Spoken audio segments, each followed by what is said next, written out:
one of the biggest sacred cows of all is go to school. And many people think I'm anti-school. That is not true. I'm anti-ignorance. So I'm very pro-education. I'm just not pro being stupid about money. I think that's true, that what you said is education is more important now than it's ever been. That's right.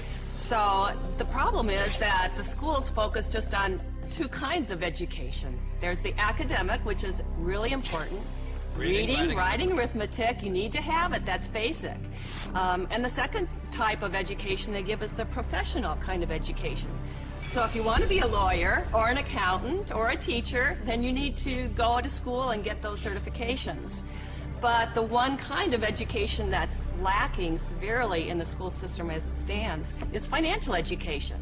Time out. An important part of financial education is having a financial statement, which is an income statement and a balance sheet. Now, when you go to your banker always asks you for your financial statement, not your report card, because your financial statement is your report card once you leave school.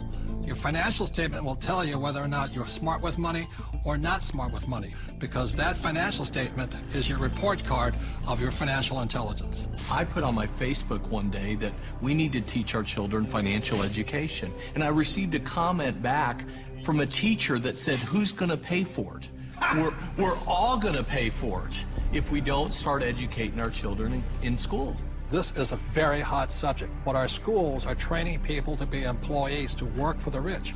The second thing I don't like about school is how dare they label a kid as smart or stupid at an early age. The reason I'm sensitive to that is because I was labeled stupid right off the start.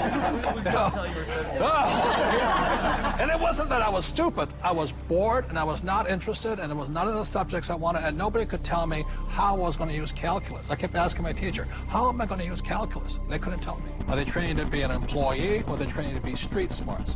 See, my poor dad was school smart, my rich dad was street smarts, and I'd rather be street smart today. Well, there's a total lack of practical education is really what you're talking about. And I found that. I'm an accountant. I have a master's degree. And you're an A student, right? And I'm an A student. We'll forgive you. So, thank you. But when I went to school, the only financial education I got was specific to my profession. Okay, there was no general financial education. I could have gone all through, gotten a master's degree, got a PhD in my field without any specific financial education about how to handle myself once I got out of school. Right, and people say to me, well, I learned economics in school. Is economics financial education? Not really. You know, it's not about investing, it's not about the laws, it's not about taxes, it's not about history. Well, Robert, as a lawyer, I see all sorts of people walk through the door. And some are highly educated, and some have no education at all, but like you said, they're street smart. And the first time I saw this type of client, I thought, wow, he's doing pretty well. He didn't go to college, but he's got all this real estate. And then there's a pattern that develops where you see a lot of people who never went to college, but are street smart and have done very well. I can just say, I was talking to a woman the other day, she's a just as you're saying, highly successful doctor. Very, very successful. Medical doctor, very smart in so many ways, but when we were talking, she finally looked at me and she said, oh my God, she goes, I have not a clue about my money. She's 45 years old, not a clue. And you think that because they're successful, they know something about money. But so many people don't, because so many of us haven't had the education. School puts us in a culture of dependence. We depend on three things. We depend on a corporation to take care of us, or we depend on government to take care of us, and the scary one, I think, is we depend on institutions. You know, the people we run our 401ks to take care of us. Stock market. And we put ourselves, we rob ourselves of the independence to think freely as entrepreneurs or investors, and we just become dependent on those three entities, and it's brutal. And Mr. Maloney, you never finished school, did you? No. I failed school, but more than that, school failed me. I was dyslexic. They didn't know what it was back then, but basically, I was just like you, bored stiff. I got put in all the remedial classes, so I was in with the dumb kids, basically.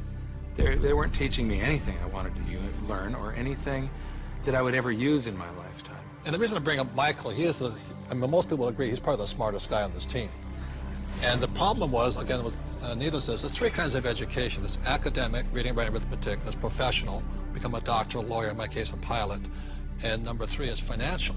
But Michael was put back because of academics, because you can't read, right? Right. So how did you learn how to read? Oh, well, Apple came out with OS 10 at the beginning of the last decade, and you can just select text and hit a button and the computer reads to you. Most people don't know it's built into the operating system. But more, I developed a passion for global finance and economics, and monetary history especially. And passion drives you. Now we can't shut him up anymore. So I'm going to blame Apple for that. School is a solo game. I didn't do well in school. I did very well in sports. And in sports, you learn to compete. You learn to deal with pressure, teams, goals. And school is more so individually. I'm competing against everybody, and teamwork is cheating in school.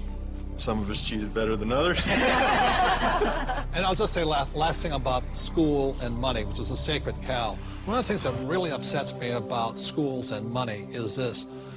In America, schools are based upon real estate tax. In other words, if you come from a rich neighborhood, the real estate tax pays for better schools. If you're from a poor neighborhood, you get less money. So anytime somebody tells me schooling is about being fair, that is, when I look at the numbers side of it, is if you're poor, you're getting the worst possible education. And to me, that is cruelty. So how does a person learn about money? How does a person increase their financial intelligence? This diagram, called the cone of learning, provides some interesting clues. The cone of learning was created by an educational researcher named Mr. Dale in 1969. And what he found is that the worst way to learn is by reading or listening to a lecture. And the best way to learn is at the top, which is simulations or games, and then doing the real thing. The interesting thing is my poor dad, who was good at school, thought that reading and lecture was the best way to learn. My rich dad taught me to be a rich man at the top of the cone. He taught me using the game Monopoly. You know, 4 greenhouses, 1 red hotel. 4 greenhouses, 1 red hotel. And then we went out and did the real thing. So one of the ways, if you want to learn without much risk, is by simulations, play games. The reason my wife and I created the cash flow game was so that you could play and learn physically, mentally, emotionally, but make a lot of mistakes with play money. So how many people in this room have made financial mistakes? You know, the only thing we were ever taught was maybe how to balance a checkbook, how to have a savings account, those basics. Financial education is like learning another language. Yeah. You know, when you learn real estate, it's a different language than stocks. It's a different than entrepreneurship or commodities, or oil or gold. I say this all the time in Mexico. If you learn English, you can do business with the whole world. When you learn to speak the language of money, it opens up a whole new world. Yeah. And unfortunately, in our school systems, we don't teach the language of money. We teach people the language of becoming a doctor, lawyer, or an employee.